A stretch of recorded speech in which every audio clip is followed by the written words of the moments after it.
नमस्कार, खबरां देश बुलेटिन च तुहाडा स्वागत। मैं रजनी। पहला पेश ने चौंवियां खबरां। कोविड-19 टीकाकरण का दूजा पड़ाव शुरू हो गया है। प्रधानमंत्री नरेंद्र मोदी ने एम्स दे विच अज सवेरे कोविड-19 वैक्सीन की पहली डोज लई। लोकां नूं कोरोना टीका लगवाउण दी कीती अपील।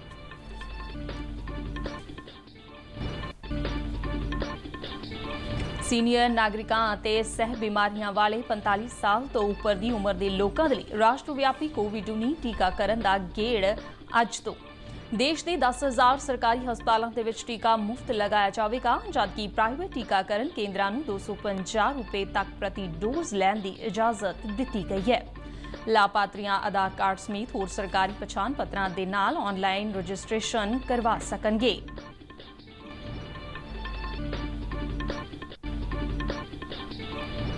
प्रधानमंत्री नरेंद्र मोदी ने कहा कि आत्मनिर्भर भारत सिर्फ आर्थिक अभियान ही नहीं है, बल्कि ये साडी राष्ट्रीय चेतना का प्रतीक भी है। आकाशवाणी तो अपने बहुत चर्चित प्रोग्राम मन की बात विच इस गल ते खुशी जाहिर की गई कि आत्मनिर्भर भारत का मंत्र पिंड पिंड तक पहुंचा रहा है। ਪ੍ਰੀਖਿਆ ਤੇ ਚਰਚਾ ਦਾ ਜ਼ਿਕਰ ਕਰਦਿਆਂ ਵਿਦਿਆਰਥੀਆਂ, ਉਹਨਾਂ ਦੇ ਮਾਪਿਆਂ ਅਤੇ ਅਧਿਆਪਕਾਂ ਨੂੰ ਇਸ ਪ੍ਰੋਗਰਾਮ ਦੇ ਵਿੱਚ ਆਪਣੇ ਤਜਰਬੇ ਸਾਂਝੇ ਕਰਨ ਦਾ ਸੱਦਾ ਦਿੱਤਾ। ਨੌਜਵਾਨਾਂ ਨੂੰ ਕਿਹਾ ਕਿ ਉਹ ਸ੍ਰੀ ਗੁਰੂ ਰਵਿਦਾਸ ਜੀ ਦੇ ਅਧਿਆਤਮਿਕ ਜੀਵਨ ਅਤੇ ਸਿੱਖਿਆਵਾਂ ਤੋਂ ਪ੍ਰੇਰਨਾ ਲੈਂਦਿਆਂ ਆਪਣੇ ਟੀਚੇ ਖੁਦ ਨਿਰਧਾਰਿਤ ਕਰਨ।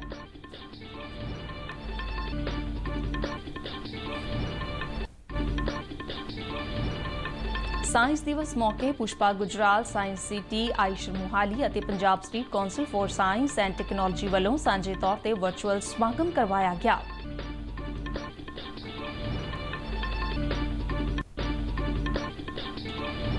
सेहत मंत्री बलबीर सिंह सिद्धू ने कहा कि सेहत ते सिक्ख्या पंजाब सरकार दीआं मुੱਢਲੀਆਂ तरजीहां च शामिल होने करके पिछले 4 साल दौरान इन्हां खेतरां च वड्डे सुधार लिआंदे गए ने। बलबीर सिंह सिद्धू ਵੱਲੋਂ ਘਨੌਰ स्थित CHC ਨੂੰ डिवीजन हस्पताल बनाए जाण दा नींह पत्थर रखा गया। नौवीं पातशाही श्री गुरु तेग बहादुर जी के 400 साला प्रकाश पुरब ਨੂੰ समर्पित श्रोमणी कमेटी ਵੱਲੋਂ ਅੰਮ੍ਰਿਤਸਰ ਚ ਲੌਕਿਕ ਨਗਰ ਕੀਰਤਨ ਸਜਾਇਆ ਗਿਆ।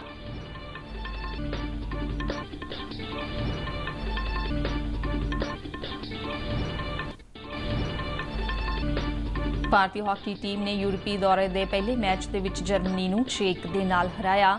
ਜਰਮਨੀ ਦੇ ਨਾਲ ਅਗਲਾ ਮੈਚ ਭਲਕੇ ਖੇਡਿਆ ਜਾਵੇਗਾ। ਹੁਣ ਖਬਰਾਂ ਵਿਸਥਾਰ ਨਾਲ। कोविड-19 टीकाकरण का दूजा पड़ाव तो शुरू हो गया है। इस दे नाल ही प्रधानमंत्री नरेंद्र मोदी ने भी वैक्सीन की पहली डोज ली है।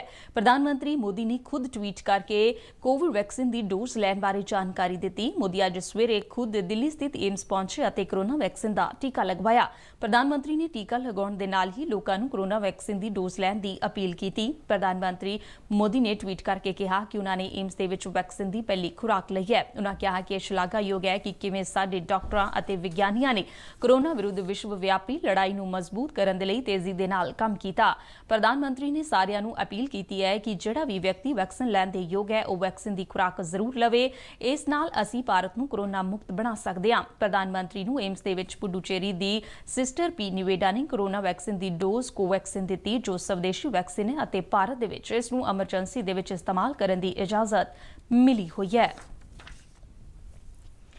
देश के सीनियर नागरिकों ਅਤੇ सह बीमारियां वाले 45 साल की उम्र तो वध दे व्यक्तियों के कोविड टीकाकरण का राष्ट्रव्यापी पड़ाव अज तो शुरू हो रहा है। इस पड़ाव के टीकाकरण के लिए रजिस्ट्रेशन अज सवेरे 9 बजे खुलेगी और नागरिक टीकाकरण के लिए कोविन 2.0 पोर्टल या आरोग्य सेतु वर्गी होर IT एप्लीकेशन राही किसी भी समय और किसी भी थां ते अपनी रजिस्ट्रेशन करवाउण दे योग होणगे। इन्हां ग्रुपां नूं टीके की डोज 10,000 सरकारी हस्पतालों के विच दित्ती जावेगी, जबकि 20,000 प्राइवेट टीकाकरण केंद्रां दे विच टीके की कीमत लोकां वल्लों अदा की जाएगी। प्राइवेट हस्पतालों को टीकाकरण मुहिम दौरान कोविड-19 टीके की प्रति डोज के लिए 250 रुपये तक कीमत वसूलने की इजाजत दी गई है। केंद्रीय सेहत मंत्रालय ने कहा कि सूबिया नूं राज्य सरकार दीआं सेहत बीमा योजनावां अधीन शामिल किए गए सारे ही प्राइवेट हस्पतालों को कोविड टीकाकरण केंद्रां वजों इस्तेमाल करने की खुल दी गई है। देश के सारे ही सूबे जनतक सैक्टर के उद्यमां दीआं सहूलतां अते सारियां ही सरकारी सेहत सहूलतां दा कोविड टीकाकरण केंद्रां वजों इस्तेमाल कर सकते हैं। लाभार्थी अपनी मनपसंद का कोविड टीका ਟੀਕਾਕਰਨ ਕੇਂਦਰ ਚੁਣਨ ਦੇ ਯੋਗ ਹੋਵੇਗਾ ਅਤੇ ਟੀਕਾਕਰਨ ਦੇ ਲਈ ਸਮਾਂ ਲੈ ਸਕੇਗਾ। ਹਰੇਕ ਡੋਜ਼ ਦੇ ਲਈ ਲਾਭਪਾਤਰੀ ਨੂੰ ਸਿਰਫ ਇੱਕ ਮੌਕਾ ਹੀ ਮਿਲੇਗਾ। ਟੀਕਾਕਰਨ ਵਾਸਤੇ ਆਨਲਾਈਨ ਰਜਿਸਟ੍ਰੇਸ਼ਨ ਦੇ ਲਈ ਨਾਗਰਿਕ ਆਪਣੀ ਫੋਟੋ, ਪਛਾਣ ਪੱਤਰ ਜਿਵੇਂ ਕਿ Aadhaar card, voter card, passport, driving licence, PAN card, NPR, smart card ਅਤੇ ਫੋਟੋ ਦੇ ਨਾਲ ਪੈਨਸ਼ਨ ਦਸਤਾਵੇਜ਼ ਦਾ ਇਸਤੇਮਾਲ ਕਰ ਸਕਦੇ ਨੇ। प्रधानमंत्री नरेंद्र मोदी ने कहा कि आत्मनिर्भर भारत सिर्फ आर्थिक अभियान नहीं है बल्कि ये साडी राष्ट्रीय चेतना भी है। आकाशवाणी तो अपने बहुत चर्चित प्रोग्राम मन की बात दे विच श्री मोदी ने इस गल ते खुशी जाहिर की कि आत्मनिर्भर भारत दा मंत्र देश के पिंड-पिंड तक पहुंच रहा है। उन्होंने कहा कि जदों असीं देश दे विच बने टैंकां ते रेल दे डब्बिਆਂ ਤੋਂ ਲੈ ਕੇ देश दे विच बनाई गई कोविड वैक्सीन ਨੂੰ ਵੇਖਦੇ ਹਾਂ ਤਾਂ ਸਾਡਾ ਸਿਰ ਮਾਣ ਦੇ ਨਾਲ ਉੱਚਾ ਹੋ ਜਾਂਦਾ ਹੈ। उन्होंने आत्मनिर्भर भारत दे विच योगदान देण वाले कई नौजवानों का जिक्र भी किया। प्रधानमंत्री ने आत्मनिर्भर भारत अभियान दे विच विज्ञान के महत्वपूर्ण योगदान का जिक्र करदिआं कहा कि साइंस नूं लैब तो लैंड तक लिजाण दे वड्डे पद्धर ते यतन कीते जाण दी लोड़ है। उन्होंने कहा कि वो देश के नौजवानों नूं भारत के विज्ञानक इतिहास तो जाणू करवाउण दे इच्छुक ने।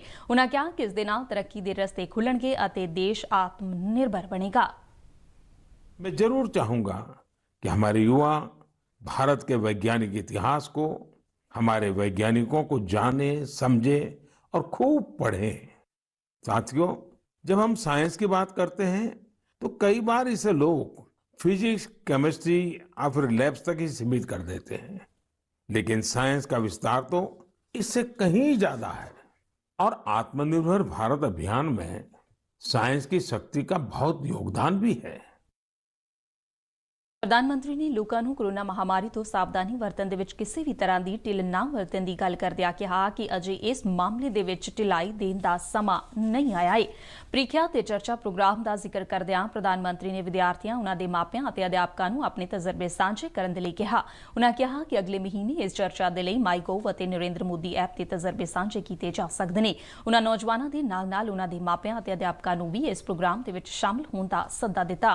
पानी दी संभाल दा जिक्र करदिआं मोदी ने देश के ਵੱਖ-ਵੱਖ हिस्सों ਦੇ ਵਿੱਚ ਇਸ ਖੇਤਰ ਦੇ ਵਿੱਚ ਲੋਕਾਂ ਵੱਲੋਂ ਕੀਤੇ ਜਾ ਰਹੇ ਕੰਮਾਂ ਬਾਰੇ ਜਾਣਕਾਰੀ ਦਿੱਤੀ। ਉਨ੍ਹਾਂ ਦੱਸਿਆ ਕਿ ਜਲ ਸ਼ਕਤੀ ਮੰਤਰਾਲਾ ਵੱਲੋਂ ਪਾਣੀ ਦੀ ਸੰਭਾਲ ਨੂੰ ਲੈ ਕੇ ਕੈਚ ਦ ਰੇਨ ਅਭਿਆਨ ਸ਼ੁਰੂ ਕੀਤਾ ਜਾ ਰਿਹਾ ਹੈ ਅਤੇ ਆਉਂਦੇ ਮਾਨਸੂਨ ਦੇ ਮੌਸਮ ਤੋਂ ਪਹਿਲਾਂ ਪਾਣੀ ਦੀ ਸੰਭਾਲ ਦੇ ਲਈ ਸਰੋਤਾਂ ਨੂੰ ਤਿਆਰ ਕੀਤਾ ਜਾਵੇਗਾ। श्री गुरु रविदास जी का जिक्र करदिआं प्रधानमंत्री ने कहा कि नौजवानों को उन्हां दीआं सिक्ख्यावां तो प्रेरणा लैनी चाहिदी है जिन्हां ने समाज नूं बराबरी का सुनेहा दिता। उन्हां कहा कि सानूं सारिआं नूं गुरु रविदास जी के अध्यात्मक जीवन अते उन्हां दीआं सिक्ख्यावां तो प्रेरणा लैंदिआं अपने टीचे खुद निर्धारित करने चाहिए ने। माघ पूर्णिमा के दिन ही संत रविदास जी की जयंती होती है। आज भी संत रविदास जी के शब्द, उनका ज्ञान हमारा पथ प्रदर्शन करता है। उन्होंने कहा था, एक ही माटी के सब भांडे, सबका एको सृजनहार। रविदास व्यापई एक ही घट भीतर, सबको एक ही घड़े कुम्हार। हम सभी एक ही मिट्टी के बर्तन हैं, हम सभी को एक ने ही गढ़ा है। संत रविदास जी ने समाज में व्याप्त विकृतियों पर हमेशा खुलकर अपनी बात कही। कौमी विज्ञान दिवस मौके कल Pushpa Gujral science city, IISER Mohali और Punjab state council for science and technology वालों सांझे तौर पर वर्चुअल समागम करवाया गया, जिस विच पंजाब, हरियाणा, दिल्ली और गुआढ़ी सूबे के ਵੱਖ-ਵੱਖ स्कूलों के 200 तो वध विद्यार्थियों और अध्यापकों ने हिस्सा लिया। राष्ट्रीय विज्ञान दिवस का इस वरे का थीम विज्ञान, टैक्नोलॉजी और इनोवेशन का भविख और इसकी सिक्ख्या, मुहारत के काम से प्रभाव रखा गया। विद्यार्थियों को संबोधन करदिआं साइंस सिटी की डायरैक्टर जनरल नीलमा जैरत ने कहा कि साइंस दिवस उगे विज्ञानी डॉक्टर CB रमन की याद विच मनाया जाता है, जिन्हां ने रमन प्रभाव की खोज की सी। उन्होंने कहा कि विज्ञान ते टैक्नोलॉजी देश नूं चलाउण वाले ड्राइवर ने अते विज्ञान राही ही विकास के राह विच आउण वालियां चुनौतियां नूं दूर किया जा सकदा है। नीलमा जैरत ने विद्यार्थियों नूं विज्ञान पढ़न दे नाल-नाल इस नूं जिंदगी दे विच अमल च लिआउण दे लई आख्या। समागम दौरान आयशर मोहाली की एसोसीएट प्रोफैसर डॉक्टर मंजरी जैन ने जैव धुनी के विषय पर बच्चों को विशेष जानकारी दी। उन्होंने कहा कि जैव धुनी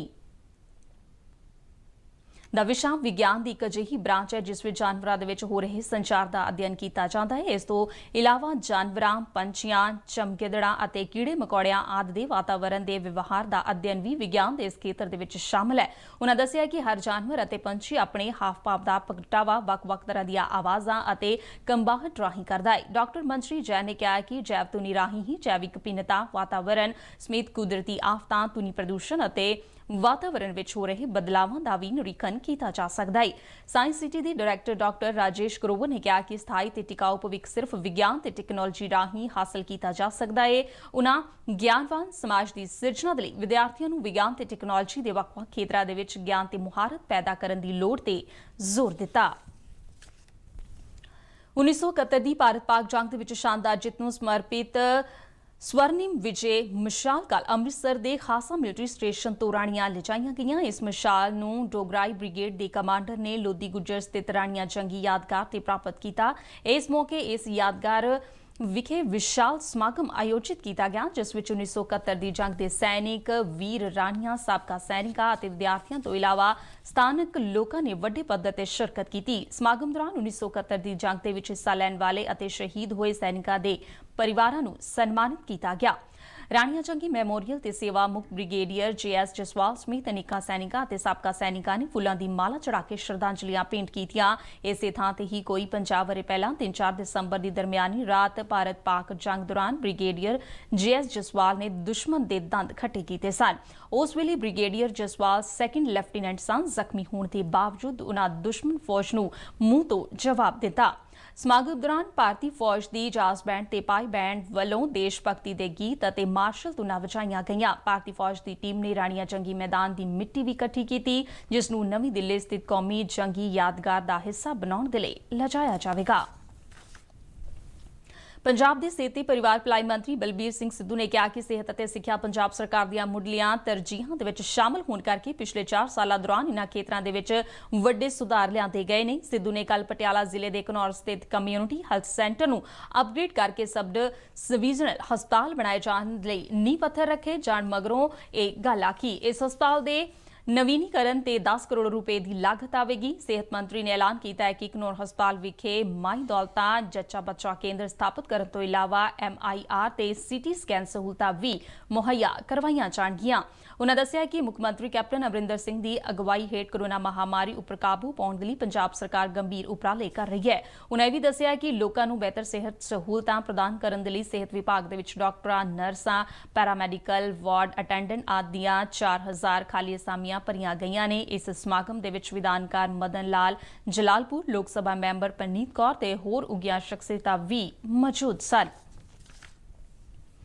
ਨੌਵੀਂ ਪਾਤਸ਼ਾਹੀ ਸ੍ਰੀ ਗੁਰੂ ਤੇਗ ਬਹਾਦਰ ਜੀ ਦੀ 400 ਸਾਲਾ ਪ੍ਰਕਾਸ਼ ਪੁਰਬ ਨੂੰ ਸਮਰਪਿਤ ਸ਼੍ਰੋਮਣੀ ਕਮੇਟੀ ਵੱਲੋਂ ਕੱਲ੍ਹ ਅੰਮ੍ਰਿਤਸਰ ਦੇ ਵਿੱਚ ਅਲੌਕਿਕ ਨਗਰ ਕੀਰਤਨ ਸਜਾਇਆ ਗਿਆ। ਇਹ ਨਗਰ ਕੀਰਤਨ ਸ੍ਰੀ ਅਖੰਡ ਪਾਠ ਸਾਹਿਬ ਜੀ ਦੇ ਭੋਗ ਉਪਰੰਤ ਸ੍ਰੀ ਅਕਾਲ ਤਖ਼ਤ ਸਾਹਿਬ ਤੋਂ ਸ੍ਰੀ ਗੁਰੂ ਗ੍ਰੰਥ ਸਾਹਿਬ ਜੀ ਦੀ ਛਤਰ ਛਾਇਆ ਅਤੇ 5 ਪਿਆਰਿਆਂ ਦੀ ਅਗਵਾਈ ਹੇਠ ਖਾਲਸਾਈ ਜਾਹੋ ਜਲਾਲ ਦੇ ਨਾਲ ਆਰੰਭ ਹੋਇਆ ਜੋ ਸੋਹੀਆਂ ਕਲਾਂ, ਮਜੀਠਾ ਤੇ ਰਈਆ ਸਮੇਤ ਵੱਖ-ਵੱਖ ਪਿੰਡਾਂ, ਨਗਰਾਂ ਤੋਂ ਹੁੰਦਾ ਹੋਇਆ ਦੇਰ ਸ਼ਾਮ ਸ੍ਰੀ ਗੁਰੂ ਸਾਹਿਬ ਦੇ ਤਪ ਸਥਾਨ ਬਾਬਾ ਬਕਾਲਾ ਸਾਹਿਬ ਵਿਖੇ ਸੰਪੰਨ ਹੋਇਆ। ਨਗਰ ਕੀਰਤਨ ਰਵਾਨਾ ਹੁਣ ਮੌਕੇ ਸ੍ਰੀ ਅਕਾਲ ਤਖ਼ਤ ਸਾਹਿਬ ਦੇ ਮੁੱਖ ਗ੍ਰੰਥੀ ਗਿਆਨੀ ਮਲਕੀਤ ਸਿੰਘ, ਸ਼੍ਰੋਮਣੀ ਕਮੇਟੀ ਦੇ ਜਨਰਲ ਸਕੱਤਰ ਐਡਵੋਕੇਟ ਭਗਵੰਤ ਸਿੰਘ ਸਿਆਲਕਾ ਸਮੇਤ ਅਨੇਕਾਂ ਪੰਥ ਹਸਤੀਆਂ, ਬੈਂਡ ਪਾਰਟੀਆਂ, ਸ਼ਬਦੀ ਜਥੇ ਤੇ ਗੁਰੂ ਰਸ ਗਾਇਨ ਕਰਦੀਆਂ ਸੰਗਤਾਂ ਵੱਡੀ ਗਿਣਤੀ ਦੇ ਵਿੱਚ ਸ਼ਾਮਲ ਹੋਈਆਂ।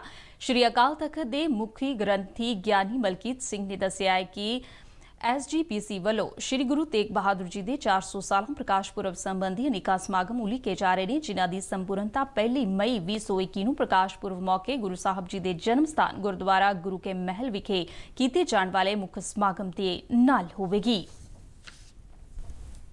ਭਾਰਤੀ ਹਾਕੀ ਟੀਮ ਨੇ ਕੱਲ੍ਹ ਆਪਣੇ ਯੂਰਪੀ ਦੌਰੇ ਦੀ ਪਹਿਲੀ ਖੇਡ ਦੇ ਵਿੱਚ ਧਮਾਕੇਦਾਰ ਸ਼ੁਰੂਆਤ ਕੀਤੀ। ਭਾਰਤ ਦੇ ਯੂਰਪੀ ਦੌਰੇ ਦੇ ਪਹਿਲੇ ਮੈਚ ਦੇ ਵਿੱਚ ਜਰਮਨੀ ਨੂੰ 1 ਦੇ ਮੁਕਾਬਲੇ 6 ਗੋਲਾਂ ਦੇ ਨਾਲ ਹਰਾਇਆ।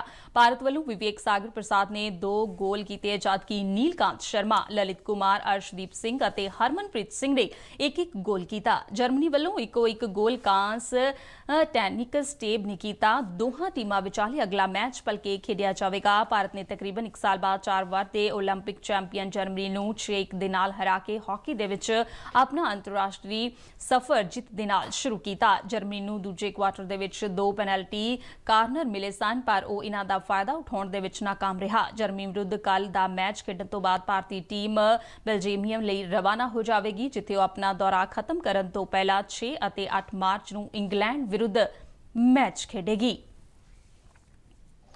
ਇਸ ਦੇ ਨਾਲ ਹੀ ਖਬਰਾਂ ਦਾ ਬੁਲੇਟਿਨ ਖਤਮ ਹੁੰਦਾ ਹੈ। ਨਮਸਕਾਰ।